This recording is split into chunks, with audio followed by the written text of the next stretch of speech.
해마다 기독교 기관들에서 기독교의 신뢰도를, 대외 신인도를 이렇게 설문조사하는 일을 해오고 있습니다.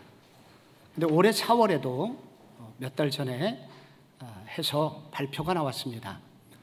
2020년도, 그러니까 2년 전에는 기독교의 그 신뢰도가 32%였습니다. 그러다가 작년에 2021년도에는 21%로 팍 떨어졌습니다. 그리고 올해는 더 떨어져서 18%가 되었습니다. 다른 종교, 불교나 그 천주교는 약 65%를 기록을 하였습니다.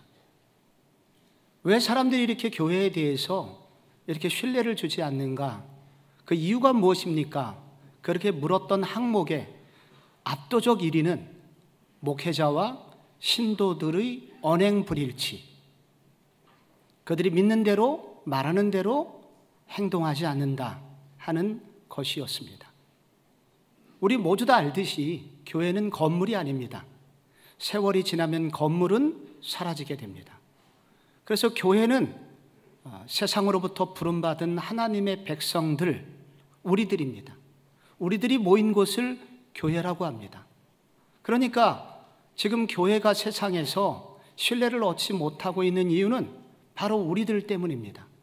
우리들이 신실하지 못해서, 우리들이 언행이 불일치해서 사람들은 교회를 믿지 않고 있다고 그렇게 조사마다 나오고 있습니다.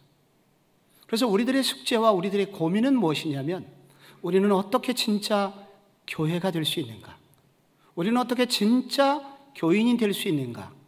이 질문을 해야만 합니다. 오늘 저희는 출애굽기 5장을 읽었습니다.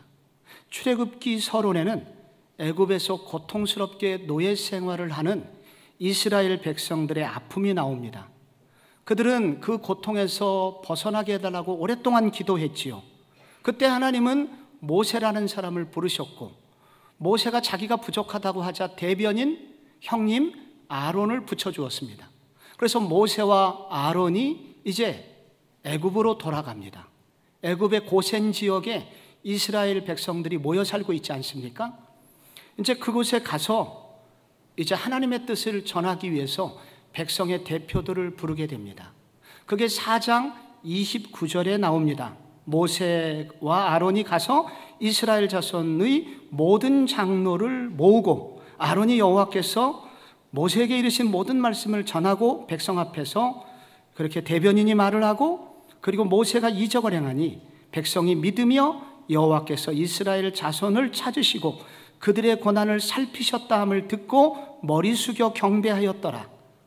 여기 모든 장로가 나옵니다. 이스라엘 백성의 대표들을 말하죠.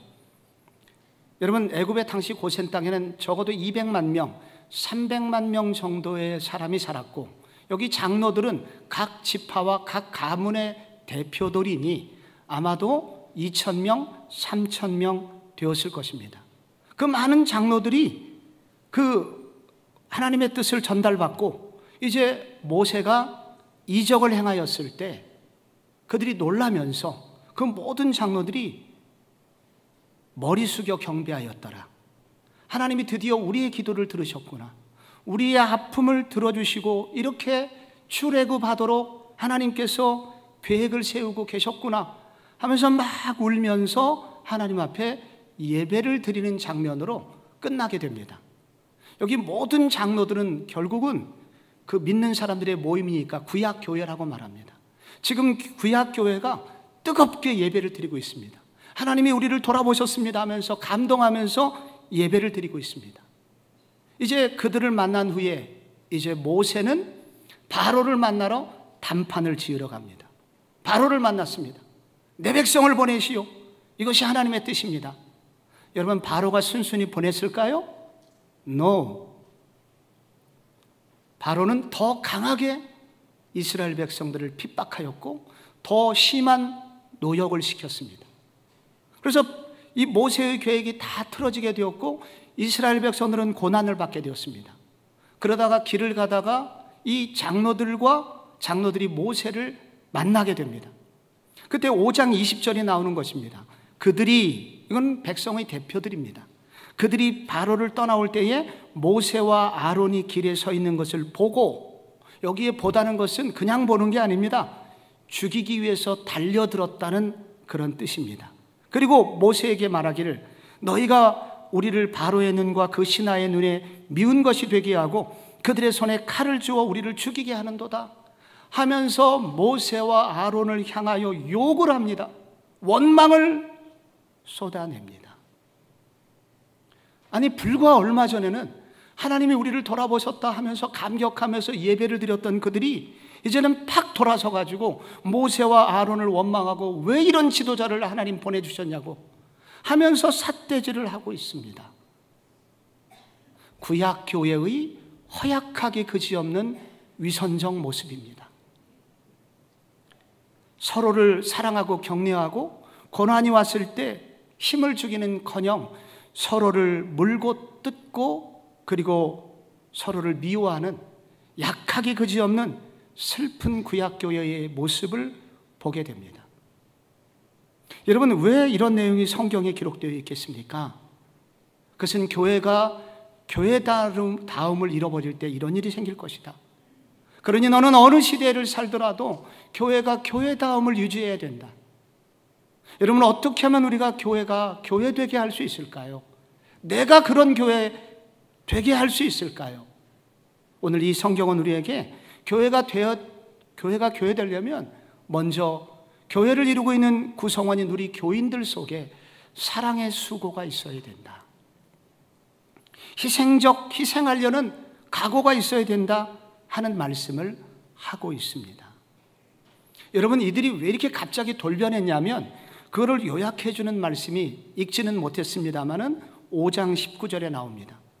그들이 바로를 만나고 나서 우리 너무합니다. 우리를 좀 노역을 좀 감해 주십시오. 그랬더니 바로가 조금 더 물러서지 않자 낙심하고 돌아오는 중에 여러분, 그들의 고백이 5장 19절에 나옵니다. 기록하는 일을 맡은 이스라엘 자손들, 장로들입니다. 너희가 매일 만드는 벽들을 조금도 감하지 못하리라 함을 듣고 화가 몸에 미친 줄을 알고, 육신이 그들은 더 고단하게 된 것입니다. 먹고 살기가 더 어려워진 것입니다. 그래서 그들은 분노하였고 그들은 원망하였고 모세를 죽이려고 했던 것입니다. 하나님의 백성에게 어려운 일이 생기고 교회에 어려운 일이 생기면 적어도 교인이면 어떻게 말을 해야 됩니까? 왜 이런 어려움이 왔을까요? 하나님의 뜻은 무엇일까요? 지금 누가 제일 힘들까요? 우리는 어떤 기도를 드려야 될까요? 목사님, 내가 해야 될 일은 무엇입니까? 이렇게 나오는 게 정상이 아니겠습니까? 그러나 그들은 그들의 육신이 피곤해지고 그들의 삶의 그 살림살이가 고단해지자마자 모든 원망을 지도자에게, 하나님께 쏟아붓고 있습니다. 그럼 얼마 전에 드렸던 예배는 뭐예요? 왜 그들은 예배 드리면서 감격했을까요? 아, 하나님은 나의 필요를 채워주실 거야. 내 문제를 해결해 주실 거야. 이제 나는 편해질 거야. 그들은 하나님을 예배한 것이 아니라 편안함의 우상, 하나님을 예배한 게 아니라 그 내밀한 속마음에는 우상을 예배하고 있었던 것입니다. 기독교 역사를 보면 교회가 힘이 없을 때 공통적으로 나타나는 뚜렷한 징조가 있습니다. 그것은 손님이 늘어나는 것입니다. 교회 안에 누가 많아야 됩니까? 주인이 많아야 되는데 교회의 주인은 사라지고 점점 손님이 늘어나는 것입니다. 손님의 특징은 무엇입니까? 대접을 받으려 하는 사람을 말합니다. 대접을 받으려고 하는 사람은 늘어나고 희생하고 수고하고 섬기려고 하는 사람은 줄어듭니다. 지난 2, 3년 동안 우리는 코로나19를 지나면서 교회의 신조어가 생겼습니다. 소비자 교인. 많은 교인들이 소비자가 되었습니다. 소비자들이 마치 쇼핑을 하면서 나의 필요를 채워줄 곳은 어디인가? 어디 가면 싸게 먹히나? 마치 그것처럼 많은 교인들이 유튜브로 쇼핑을 하면서 나의 필요를 채워줄 곳은 어딘가? 그저 그냥 편하게 헌신 없이 무거운 거 요구하지 않는 교회는 어딘가? 그러면서 내가 알고 싶은 것을 가르쳐주는 그곳은 어딘가? 그래서 이곳저곳을 쇼핑을 한다는 거예요. 점점 이 소비자의 특징은 언제든지 움직일 수 있다는 것입니다. 싼 곳을 찾아가는 것이죠. 그래서 소비자에게 없는 한 가지가 있으니 그것은 바로 충성심입니다. 교회를 향하여 절대 충성하지 않는 사람들이 점점 늘어나고 있다는 것입니다. 그러나 여러분, 교회만이 아니라 세상 그 어느 곳도 고난 없이 영광을 거둘 수 있는 곳은 단 한 곳도 없습니다. 여러분, 혹시 지난 주일 밤에 손흥민 선수가 경기를 하는 모습을 혹시 보셨습니까? 저도 너무 피곤했지만은 꼭 보고 싶어갖고 보다가 졸고, 그리고 등 뒤에서 제가 텔레비전을 보았습니다. 결국 손흥민이 EPL에서 영국 프리미어 리그에서 아시아 선수 최초로 득점왕에 올랐습니다. 정말 거의 불가능한 일이 일어나게 되었고 온 나라가 열광하였습니다. 그 밤에 많은 사람들이 아파트가 울릴 정도로 어떤 곳은 그렇게 소리를 질렀다고 합니다. 근데 그 다음날 계속해서 손흥민 특집의 그 신문 기사를 보니까 손흥민이 그렇게 골을 잘 넣을 수 있었던 것은 양발잡이였기 때문에 가능하다. 오른발도 잘 쓰고 왼발도 잘 쓰는 거예요. 그런데 손흥민의 아버지는 프로 선수였었는데 부상으로 조기 은퇴를 했고, 그래서 아들에게만은 조금 더 나은 선수가 되어달라고 요구하였고, 그래서 아들에게 하루에 슈팅 1000개씩 쏘도록 부탁을 했습니다. 손흥민은 날마다 오른발로 500번, 왼발로 500번 공을 찼습니다. 발에서 물집이 잡히고 피가 났지만은 손흥민은 그런 모든 과정을 겪고 결국은 왼발을 오른발처럼 쓰는, 두 발을 자유자재로 쓰는 선수가 되었고 오늘의 영광을 거두게 되었다는 것입니다. 교회가 지금까지 영광을 유지할 수 있었던 이유가 있다면 그것은 바로 이렇게 피눈물 나는 헌신, 눈물겨운 누군가의 씨뿌림에 의해서 교회는 지금까지 유지되어 왔고 앞으로도 세워질 것입니다. 서울신대 박명수 교수님, 몇 해 전 우리 교회 강단에서 와서도 주일날 말씀을 전하셨던 분입니다. 그분이 쓴 이야기 교회사 책에 보면은 초기 우리나라 한국 선교사들이 선교 정책이 물질을 많이 주지 말자, 다른 나라 선교를 해봤더니 많은 돈을 퍼줬더니 처음에는 그럴듯하게 선교가 되는 것 같다가 선교사가 떠나면 물거품이 되는 것이 많이 있더라 하여 한국인들에게는 목회자 사례비도, 교회를 건축하는 것도, 그 다음에 전도 활동하는 것도 그들에게 그 돈을 대주지 않고 한국인들 스스로 그 일을 감당하도록 하였다고 합니다. 그 결과 1908년 한국 장로교 교회 수가 188개였었는데 그 중에 186개가 자립교회였다고 합니다. 성도들의 피눈물 나는 헌신과 눈물겹게 헌금한 그런 많은 사례들이 거기에 기록이 되어 있습니다. 그 중에 한 가지 대표적인 것이 당나귀 헌금이라는 것입니다. 황해도 해주 땅에 한 교회에서 교회를 새롭게 짓게 되었는데 물론 돈이 없었죠. 많은 성도들이 헌신을 하였는데 그때 한 신실한 성도, 당나귀의 물건을 싣고 이곳저곳에 물건을 파는 상인이 있었는데 그 부인에게 상인을 합니다. 여보, 우리가 드릴 것은 이 당나귀밖에 없어. 어떻게 하면 좋지? 당나귀를 드립시다. 당나귀는 그 집안의 전 재산이었습니다. 그래서 아내는 놀랍게 그 남편의 말에 순종해서 그렇게 하자고 하면서 아름다운 화관을 만들어서 당나귀의 목에 씌워갖고 그를 교회로 끌고 갔습니다. 그 이후에 이분은 당나귀 대신에 등짐을 지면서 전국을 돌아다니면서 장사를 합니다. 등짐을 지다가 보니까 너무 아프고 힘들잖아요. 그때 예수님 생각을 합니다. 예수님은 나 같은 죄인을 위해서 이렇게 무거운 십자가를 지고 이런 고통을 겪으셨구나.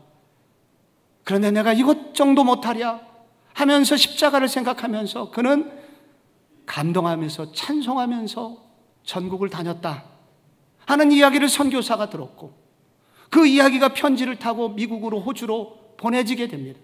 그런 얘기를 듣는 서양의 많은 교회의 성도들이 은혜 받아가지고 한국에 더 많은 선교비를 보내주어서 그때 학교가 세워지고 병원이 세워지고 그래서 한국의 기독교는 더욱 힘있게 일어날 수 있었다고 합니다. 우리 교회는 오늘 창립 55주년을 맞고 있습니다. 55년이 오늘날이 있기까지 그냥 왔겠습니까? 여기 누군가의 헌신이 있고 누군가의 눈물이 있지 않았겠습니까? 한때 우리 교회가 한월산 기도원 성령 집회를 통해서 수많은 사람들이 예수 믿고 치유받고 한국교회의 부흥을 주도했었던 적이 있었습니다. 한월산 기도원은 경기도 가평군 청평면 산에 있거든요. 근데 그 입구에서 기도원까지 올라가기 위해서 수키로 좁은 길을 올라가야 됩니다. 그때 이 길을 좀 넓힙시다. 누군가 제안이 있었고 우리 교회 많은 성도들이 삽질을 하고 땅을 파고 돌을 옮기고 또 아낙네들이 돌을 머리에 이고 해서 넓은 길을 만들어 한국교회의 많은 지방에 있는 교인들이 이 한월산 기도원에 올라 은혜 받을 수 있게 하였다고 합니다. 여러분, 오늘날 우리가 종암동에 이렇게 좋은 예배당에서 예배를 드리게 됐는데 군산 삼광교회 라종래 목사님, 성가대 주의제 출신의 목사님의 사모님께서는 여기 올 때마다 그런 얘기를 합니다. 목사님, 내가 이 교회를 지을 때 제가 저기서 가게를 하고 있었는데 가게 시간이 끝나면 저도 여기 와갖고 머리에다가 수십 장의 벽돌을 지고 5층까지 올라갔습니다. 당시에 건축비가 부족해서 이렇게라도 밖에 할 수가 없었습니다. 그래서 제가 이 교회를 볼 때마다 저는 더욱더 사랑하지 않을 수 없고 감동이 있습니다. 12년 전에 여러분, 이곳이 교회 건물이 오래되다 보니까 이곳저곳이 낡았고 그래서 교회 리모델링은 해야 되겠는데 예산은 부족했던 적이 있었습니다. 그때 교회 성도들에게 개미연금을 합시다. 우리 교회는 부자가 없으니 그냥 우리 십시일반으로 서로 합력합시다. 그래서 수많은 교인들이 개미연금에 동참했고 그래서 지금은 누구든지 이 건물에 젊은이들이 와서 앉아서 교제할 수 있는 아름다운 공간으로 변화되게 되었습니다. 바울은 신생 데살로니가 교회를 자랑하였습니다.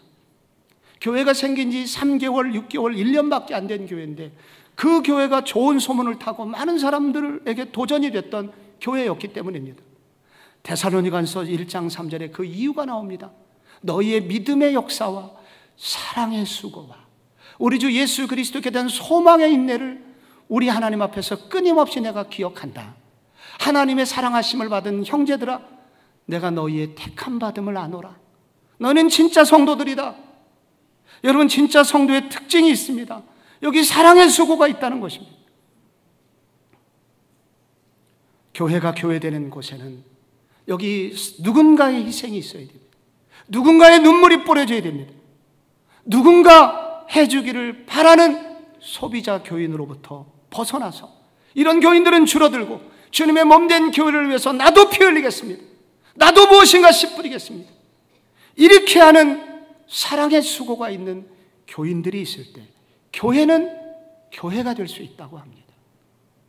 둘째로, 교회가 교회가 되려면 악한 영의 간교함을 분별하고 그리고 싸우고자 하는 전투력이 있어야 됩니다. 분별력도 있어야 되고 전투력도 있어야 됩니다. 모세가 나간 후에 바로가 한 일이 있습니다. 애굽의 관리들을 불렀습니다. 쟤들에게 벽돌의 수요는 절대로 줄이지 말게 하고 대신 집은 주지 마라.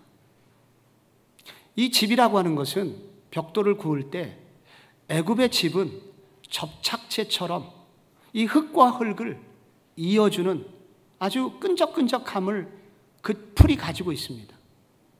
그래서 그 집이 매우 중요한 역할을 했는데 그 히브리 노예들에게 집은 주지 않으면서도 벽돌의 수량은 꼭 채우라고 말해라. 오늘날의 시멘트 같은 겁니다. 근데 시멘트도 안 주면서 흙만 퍼다가 벽돌을 만들라고 하니 얼마나 많은 불량품이 나오겠습니까? 그래서 계속 불량품 만들었다고 거절하면서 그들은 배급을 받지 못하게 되었습니다. 수량을 채우지 못하자 애굽의 감독들이 히브리 노예들의 대표들, 장로들 혹은 반장들을 때리기 시작합니다. 그러자 그들은 바로를 찾아갔는데 바로가 말하기를 이 모든 것이 모세 때문이라고 얘기합니다. 그래서 그들은 그 말을 믿고 이 히브리 노예들의 대표들은 모세를 미워하기 시작했던 겁니다. 심지어 아까 죽이려고까지 했던 거예요. 근데 여러분 이 5장의 긴 이야기가 이 바로가 히브리 노예들을 부려먹는 전략을 매우 자세히 소개를 하고 있습니다. 그래서 그 이유를 알아야 돼요. 왜 이렇게 이런 얘기, 간단하게 쓸 얘기를 이렇게 길게 기록을 해놨는가? 바로가 이 히브리 노예들을 무너뜨리기 위해서, 모세를 무너뜨리기 위해서 전략 몇 가지를 세웁니다. 그 첫 번째 전략이 강한 압박으로 노동의 강도를 더 심하게 하는 것이었습니다. 그러자 두 번째로 이 책임을 히브리 노예들의 게으름 때문이라고 몰아붙입니다. 너희들이 게으르다 하면서 몰아붙입니다. 그리고 결정적인 한 가지, 세 번째가 뭐냐면 궁극적인 책임은 모세에게 있다 라고 가르칩니다. 그게 9절에 나오는 거예요. 여러분, 제가 9절을 읽어드릴게요. 그 사람들의 노동을 무겁게 함으로 수고롭게 하여 그들로 거짓말을 듣지 않게 하라. 수고롭게 하다는 것은 영어로 keep working, 계속 일을 시켜라. 그리고 거짓말을 듣지 않게 하라. 모세의 말이 거짓말이 되게 해라. 모세가 하나님은 살아계신다, 하나님께서 여러분들을 풀어주셔갖고 이제 광야에 가서 자유민이 돼갖고 예배를 드리게 해주실 것이다, 그 생 거짓말이라고 그렇게 믿게 해라. 이게 바로의 전략이었습니다. 근데 그 결과가 어떻게 됐을까요? 결과대로 되었습니다. 그래서 바로는 히브리 노예들을 향하여 절대로 하나 되지 못하게 하였습니다. 바로의 그 전략은 노예들이 단합하는 순간 그들을 통제할 수 없다는 것을 알았습니다.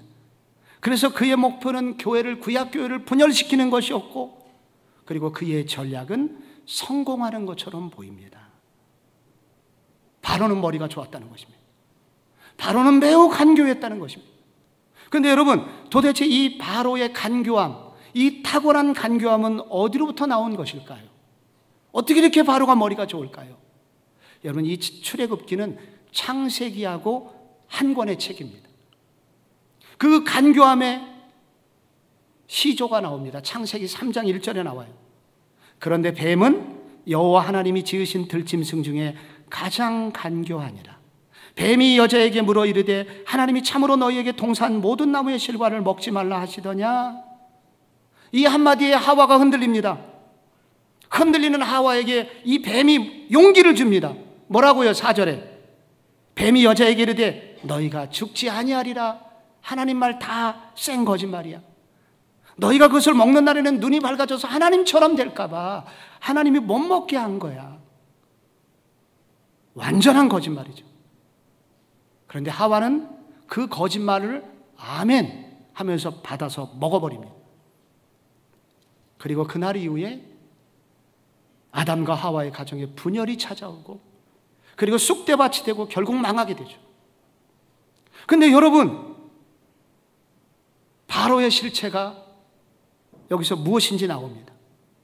바로의 실체가 무엇입니까? 이것은 사단의 또 다른 얼굴이에요. 창세기 3장에는 뱀의 몸을 입고 왔던 마귀가 이번에는 바로의 몸을 입고 나타난 것입니다. 그래서 바로 뒤에는 누가 있냐? 악한 마귀, 사탄이 바로의 뒤에 있는 것입니다. 그는 바로를 움직였고, 그 악한 영은 핵심이 구약교회를 분열시켜서 결국은 하나님을 예비하지 못하게 만들었던 것입니다. 그런데 너무도 안타깝게 이 구약교회 성도들 중에 누구 한 사람, 이것은 악한 영의 계계입니다. 마귀의 술책입니다. 우리가 절대 속으면 안 됩니다. 이렇게 말하는 사람이 단 한 명도 없었다는 거예요. 그래서 구약교회는 맥없이 무너지는 것처럼 보입니다. 여러분 이 단어를 한번 읽어보세요.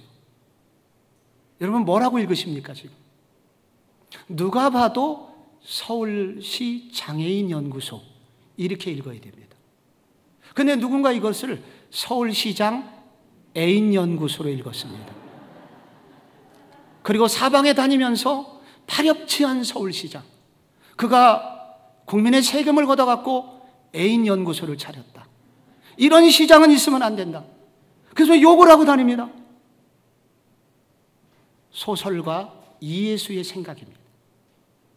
근데 이 마귀가 꼭 이런 짓을 하고 있다는 거예요. 저 교회가 하는 짓을 봐라. 이번에도 교회다. 이번에도 기독교다. 목사가 하는 말을 들어봐라. 다 거짓말이다. 세상 사람들은 믿을 수 있다고 쳐요. 근데 그 말에 많은 교인들도 아멘하면서 받아먹으면서 텔레비전에서, 뉴스에서, 유튜브에서, 인터넷에서 말하는 대로 다 받아먹어서 아멘하고 있어요. 그러는 사이에 우리들이 교회를 향한 가졌던 이 거룩한 자부심, 교회를 사랑했던 그 거룩한 열망이 다 무너져 버리게 되는 것입니다. 이번 설문조사에서 한국교회가 어느 정도나 코로나 확산에 영향을 미쳤느냐, 이 질문에 일반 대중들이 자그마치 44%나 그렇다라고 답변을 했습니다. 질병청에서 발표한 통계는 수치는 11%입니다. 여기서 이단, 우리가 알고 있는 그 유명한 이단들을 빼게 되면 실제로는 4에서 5% 정도가 됩니다. 실제로는 4%, 5%밖에 되지 않는데 실제로는 그 10배 넘게 이 모든 문제가 교회라고 생각을 하고 있다는 거예요. 누가 이렇게 만든 겁니까? 서울시장의 애인연구소 라고 포기하는 자들이 있다는 거예요. 여러분, 서울 시내 종교시설이 약 4,500개가 됩니다. 이 중에 천주교 성당이 몇 개나 될까요? 불교의 큰 사찰이 몇 개 될까요? 합해서 약 400개 됩니다. 그러면 4,100개가 교회예요. 여러분, 교회가 이렇게 될 수밖에 없는 이유는 대부분이 교회예요. 종교시설이. 기독교가 그만큼 영향력이 있다고 기독교인들이 서울에 더 많습니다. 비율로 보면 얼마나 우수합니까? 거의 바이러스가 안 나온 거나 마찬가지예요. 우리들이 지난 세월 우리 교회에서 여러분, 우리가 바이러스를 전염시키지 않기 위해서 우리가 치열하게 노력했던 거 여러분 아시죠? 그러나 누군가 서울시장 애인연구소 차렸다. 보게 만드는 자들이 있다는 것입니다. 수년 전 한국교회 모 단체에서 이렇게 조사한 바에 따르면 반기독교 카페의 활동가들의 숫자가 수백 개가 넘고 수천 개, 수만 개의 블로그가 있다고 그렇게 알려준 바가 있습니다. 이 블로그 중에는 반기독교연합, 안티예수, 개종, 안티바이블, 개독박멸 다 회원수가 10만 명이 넘어요. 요즘은 다 이게 유튜브로 전환됐습니다. 그 중에 대표적인 반기독교 그 활동하는 자가 서프 알바입니다. 가스 영업점을 운영하시는 분이에요. 이분은 여의도에 있는 큰 교회 있죠? 조 목사님. 매독서를 퍼뜨렸습니다. 거기에 8천만 건이 조회가 되었습니다. 그 거짓말이라고 그거 내려달라고 했는데도 듣지 않다가 결국은 명예훼손을 걸어서 남부법원에서 200만 원 벌금형을 받고서야 내렸습니다. 블루문이라는 단체가 있어요. 나영이 성폭행법 조두순이 목사다. 혜진이 살해범 주일학교 교사다. 허위사실을 퍼뜨렸습니다. 아무도 나서는 자가 없습니다. 지금까지 믿고 있어요, 사람들이. 아기사자 블로그가 있습니다. 현직 의사예요. 기독교를 안티를 만들기 위해서 신학대학원을 다녀서 신학을 공부했습니다. 정교한 글솜씨로 기독교인의 폐부를 찌르는 공격의 글을 계속 써대고 있습니다. 아무도 대항하지 않습니다. 우리는 어떻게 할까요?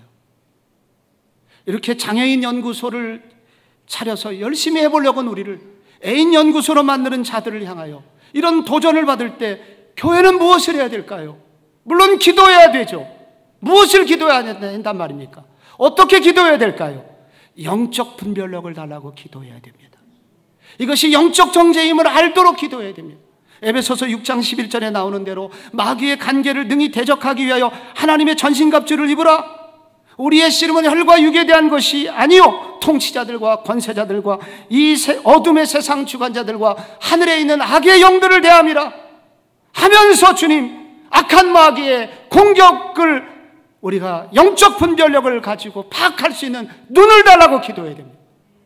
그리고 서로 싸우거나 미워하지 말고 히브리서 10장에 나오는 대로 서로 돌아보아 사랑과 선행을 격려하며 모이기를 피하는 어떤 사람들의 습관과 같이 하지 말고 오직 권하여 그날이 가까움을 볼수록 더욱 그리하자고 도전받았던 것처럼 우리가 더 사랑함으로 영적 분별력과 영적 전투력을 가지고 서로 사랑함으로 이 위기를 넘어갈 수 있어야 한다는 것입니다. 마지막으로 우리가 어떻게 교회가 교회되게 될 수 있을까요? 그것은 우리의 힘이 아니라 성령의 도우심으로만 가능합니다. 여러분, 사람들이 모세를 비방하고 도전했을 때 모세는 어떻게 했을까요? 20절에 나옵니다. 모세가 여호와께 돌아와서 아뢰되 주여 어찌하여 이 백성이 학대를 당하게 하셨나이까? 어찌하여 나를 보내셨나이까? 모세가 하나님, 이것도 시련이지만 더 좋은 계획을 주실 줄 믿습니다, 이렇게 모세가 말한 게 아니에요. 모세도 하나님께 나가서 원망했습니다. 하나님, 왜 나를 부르셨나요? 이럴 거면 나를 왜 목사 되게 하셨나요? 하면서 막 하나님께 따집니다. 그래서 이 출애굽기에 소망이 사라지는 순간입니다. 출애굽기는 소망이 없어요.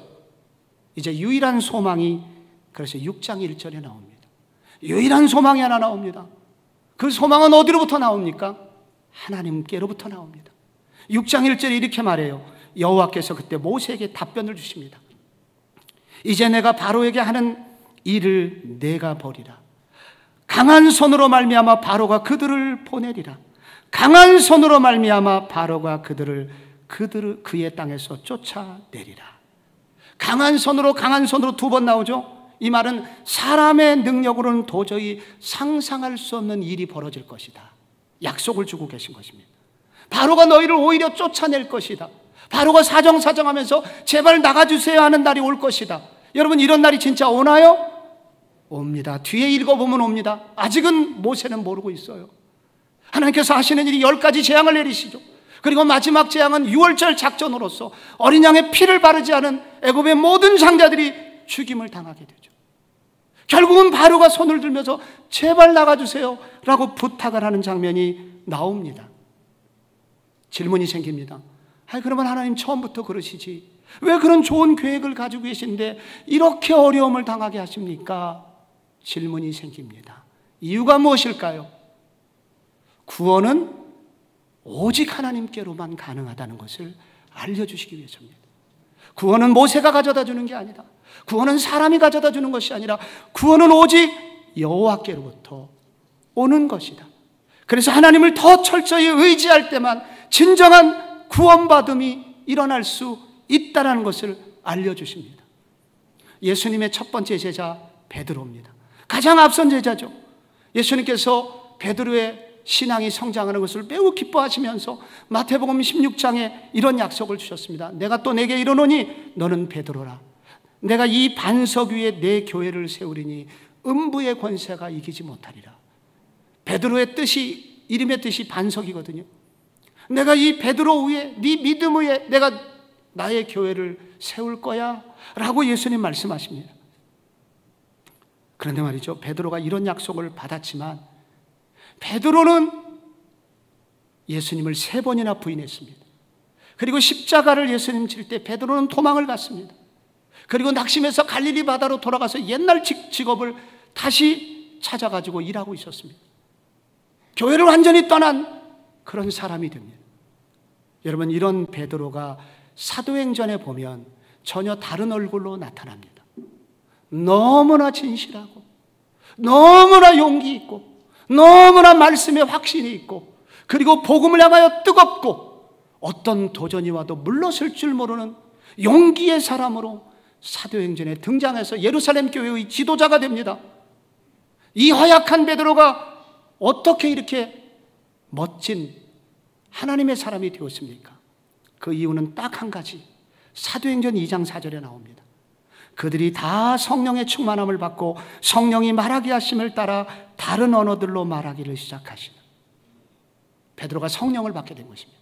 하나님의 영이 그에게 채워지자 그에게 두려움이 사라지고 용기가 생기고 진실함이, 사랑이 물질까지 나눠줄 수 있는 여유가 그에게 생깁니다. 그래서 성경은 말합니다. 베드로가 약해서가 아니라 우리 누구도 우리 힘으로서는 진실한 주님의 제자가 될 수 없다. 우리가 진실한 예수의 제자, 진실한 하나님의 백성이 될 수 있는 유일한 길이 있다면 하나님의 영으로 충만해지는 것이다. 성령을 충만히 간구하고 그 충만함을 덧입는 것이다 라고 말씀하고 있는 것입니다.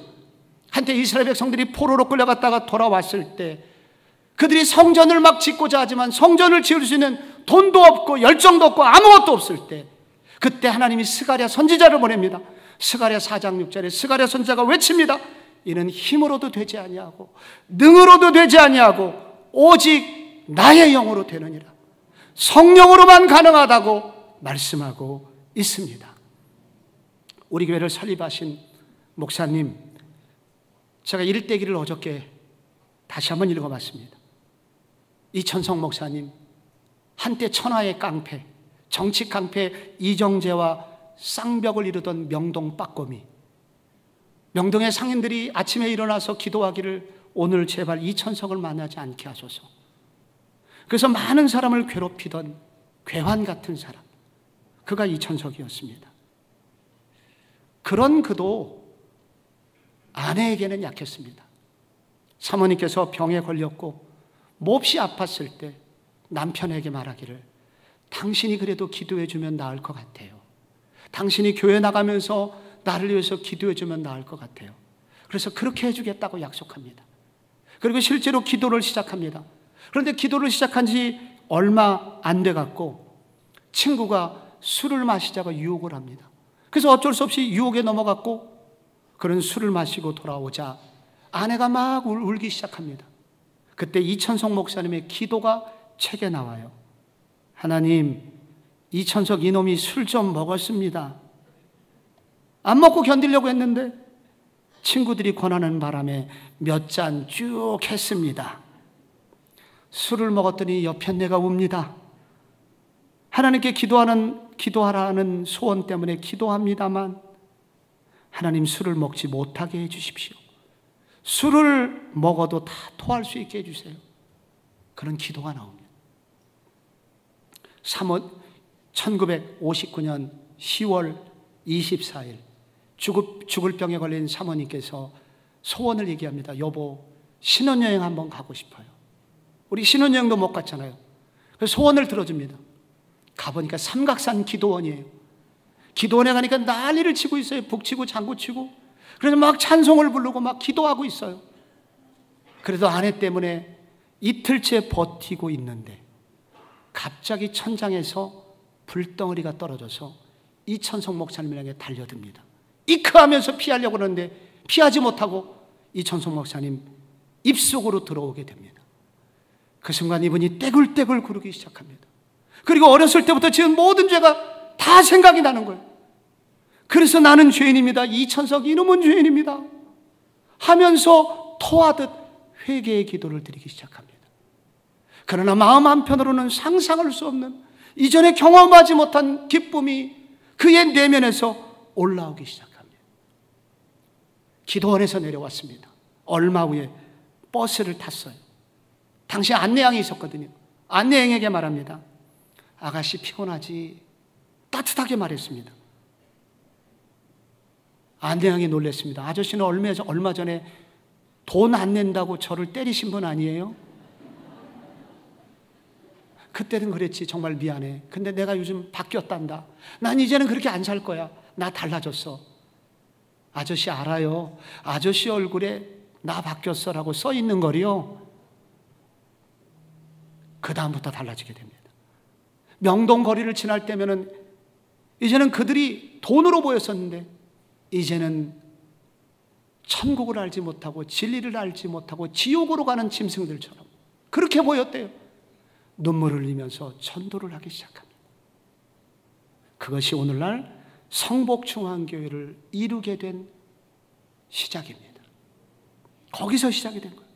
성령이 임하실 때 이 악한 죄인이 변화되어 사람의 내면이 완전히 변화되어 하나님을 사랑하는 사람이 돼요.